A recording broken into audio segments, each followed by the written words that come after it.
Hello everyone, हम हमारा जो लास्ट वीडियो था जिसमें हमने नॉन कोऑपरेशन मूवमेंट स्टार्ट किया था, today we will continue that same topic but we will see it into the countryside, है ना।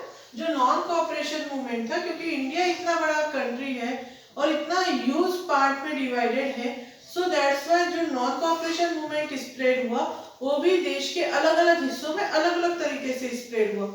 यहाँ पे जो आज हम देखने वाले हैं वो है non cooperation movement, rebellion in countryside. यही टॉपिक आपकी बुक में भी दिया हुआ है, so you have to see in your book also. यहाँ पे जो मैं आज बताऊंगी कि रिबेलियन कंट्री साइड में कहाँ कैसे हुआ, कैसे स्प्रेड हुआ, किस तरीके से। तो एक आपकी बुक में उदाहरण दिया है अवध का। अवध जो है it is part of the UP, तो यूपी का एक पार्ट है अवध। तो यहाँ पे जो मेन कैरेक्टर सामने आया वो थे बाबा रामचंद्र। बाबा रामचंद्र के बारे में यदि हम बताना चाहेंगे यहाँ पे, तो ये फिजी इंडेंचर्ड लेबर थे। इंडेंचर्ड लेबर यानी एक बंधुआ मजदूर जो रहते हैं। पहले समय में क्या होता था, जब India was the colony that time, वो लोग क्या करते थे कि अलग अलग देशों से लोग आते थे यहाँ पर और they want to fulfil their purposes, that's why they hire the labourers from here, और उन लेबरर्स को अलग अलग कामों में इन्वॉल्व करते थे। सेम थिंग विद कि बाबा रामचंद्र फिजी में जाकर एक बंधुआ मजदूर की तरह काम कर रहे थे। जैसे अफ्रीकन देशों में क्या होता था, कॉफी के उत्पादन के लिए लेके जाते थे हमारे यहाँ से लोगों को coffee plantation, then tea plantation के लिए लेके जाते थे, बंधुआ मजदूर बना लिया जाता था। वैसे पर ये जो बाबा रामचंद्र थे ये वहां से भाग कर आ गए थे, और जब यहाँ पर आए इंडिया में तो ये एक सन्यासी की तरह जीवन बिता रहे थे। That's why in your book called सन्यासी फॉर हिम, है ना। एक सन्यासी का जीवन व्यतीत कर रहे थे ये he was also influenced by the non cooperation movement, not only the non cooperation movement but he was influenced by the Mahatma Gandhi ideology. So इन्होंने कंट्री साइड में महात्मा गांधी की आइडियोलॉजी को स्प्रेड करना शुरू किया।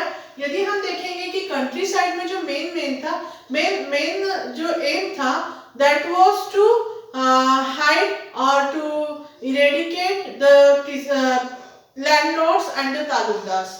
जो वहां पे मेन जो थे तालुकदार और लैंडलॉर्ड्स थे, he started to exploitation against the labourers और अगेंस्ट द पीजेंट्स। वहां पे ये लोग किसानों का बहुत ज्यादा शोषण कर रहे थे। दैट्स व्हाई वहां पे जो नॉन कोऑपरेशन मूवमेंट था, इन लोगों ने तालुकदार और लैंडलॉर्ड्स के विरोध करने में, क्या इनके अगेंस्ट खड़े होने में यूज किया। तो यहाँ पे एक नॉन कोऑपरेशन मूवमेंट का एक अलग ही हमको फॉर्म दिखाई दिया कि to fight against the exploiter who was there, taluqdar and landlord, है ना। साथ में वहां पे जो एक नया फॉर्म ऑफ द लेबरर्स थे वो कहलाते थे बेगार, है ना। If you will see in your book you can see the word begar, इसका मीनिंग भी आपको दिया है वहां पे।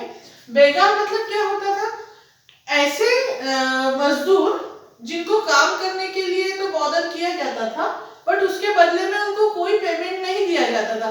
That means they were involving in the बेगारीज। बेगारीज इन्हें बिना वेतन के, बिना पैसों के काम करना एज ए लेबरर।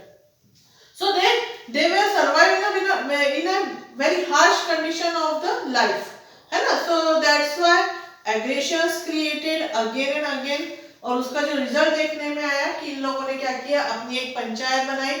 जो लोअर मिडिल क्लास था उन्होंने एक अपनी अलग से ग्राम पंचायत बनाई और उन्होंने उस पंचायत में डिसाइड किया कि they will avoid all the works of the landlords and the Talukdar. Just like इस कैटेगरी में कौन लोग शामिल थे, इस कैटेगरी में यदि शामिल थे तो हम देखेंगे कि नाई, धोबी, that means the washerman, barber, इन लोगों ने लैंडलॉर्ड्स एंड तालुकदार का सारे ही काम करने से मना कर दिया। इन्होंने कहा कि how can we avoid to them, है ना, या हम उन्हें सबक कैसे सिखा सकते हैं, how to teach the lesson to them. That's why they started to not only avoid to their services but boycott to them from their services, है ना। उन्होंने बॉयकॉट करना शुरू कर दिया। इस तरीके से एक नया form of non cooperation movement हमको कंट्री साइड में दिखाई दिया। अब क्या हुआ, उसी में समय जवाहरलाल नेहरू एक प्रोमिनेंट लीडर बन के सामने आए और 1920 में, जून 1920 में उन्होंने अवध का दौरा किया। ना केवल इन्होंने visited to the Awadh but also he find out the grievances of the peasants, why they more dissatisfied with the landlords and the zamindars. And what was the actual condition of that time? That's why Jawaharlal Nehru जब वहाँ पे गए, उन्होंने visit किया and he saw the actual problem of the peasants. That time उन्होंने जो हमारे बाबा रामचंद्र जी थे, जो कि एक सन्यासी थे, पहले मैं इनके बारे में बता चुकी हूँ, इनके साथ मिलकर एक और किसान सभा का निर्माण किया in October. Noted, please note in your copy कि अक्टूबर में इन्होंने जवाहरलाल नेहरू और बाबा रामचंद्र ने आपस में मिलकर, और some few other leaders also जो इनके फॉलोअर्स थे, उन्होंने मिलकर एक और किसान सभा का निर्माण किया. और within some few months, है ना, इसकी पॉपुलैरिटी इतनी ज्यादा बढ़ गई कि more than 300 branches establish in the different part of the country, है ना, specially in the village and countryside, है ना. कंट्री साइड दैट मींस जो शहर से हटकर है, जो स्थान जिसको हम कहते हैं छोटे शहर, या हम जिसको ग्रामीण इलाकों में लेकर आते हैं, शामिल करते हैं वो. अब क्या हुआ कि इन्होंने जब 300 ब्रांचेस एस्टेब्लिश कर ली, तो डेफिनेटली जो किसान थे उनको एक बड़ा सा प्लेटफॉर्म मिल गया अपनी बातें रखने के लिए. And they not only avoid the services to the taluqdar, but also वो मानते थे कि हमें क्या करना चाहिए. हमें, यदि हम गांधी जी के अंडर कंट्रोल किसी मूवमेंट को चला रहे हैं, दैट मीन्स हमको एक्सप्लॉयटेशन के अगेंस्ट अपनी आवाज उठानी है. और एक्सप्लॉयटेशन के अगेंस्ट उन्होंने अपनी आवाज कैसी उठाई कि उन्होंने बहुत सारे जो प्लेसेस थे जहाँ पे कंट्री साइड से people belonging, some peasants belonging to there, and they actually exploited by the landlords to avoid to them by different way.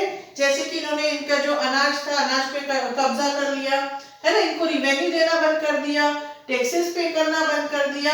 और ये कहते थे कि गांधी जी की हम फिलोसॉफी यदि लेके चल रहे हैं तो definitely we can succeed in our aim, and that in such way non cooperation movement was spread in that time. अब अगर हम यहाँ पे बात करें तो एक और जो मैं बताना चाहूंगी किस तरीके से non cooperation different part of country spread हुआ. तो जो दूसरा एग्जांपल है वो है आंध्रा का. आंध्रा का एग्जांपल जो है वो हम नेक्स्ट वीडियो में देखेंगे.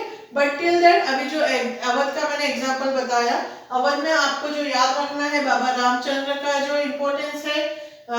नेक्स्ट जो क्वेश्चन आते हैं कि ये क्या कहलाते थे, तो ये सन्यासी कहलाते थे, ये इंडेंचर लेबर थे, ये फिजी से भागकर आए हुए थे. इन्होंने जवाहरलाल नेहरू के साथ एक कोलैबोरेशन किया जिसके थ्रू इन्होंने किसान और सभा बनाई. अक्टूबर कब बनाई है, तो अक्टूबर 1920 में बनाई. और इनका मेन पर्पस था to support the peasants, to avoid the tax, है ना, and to not only support the peasants but the person who is exploited in the different way, है ना. और इन्होंने अपनी 300 ब्रांचेस एस्टेब्लिश कर ली थी और इनको कहीं ना कहीं गांधी जी का सपोर्ट था. Thank you for watching my video.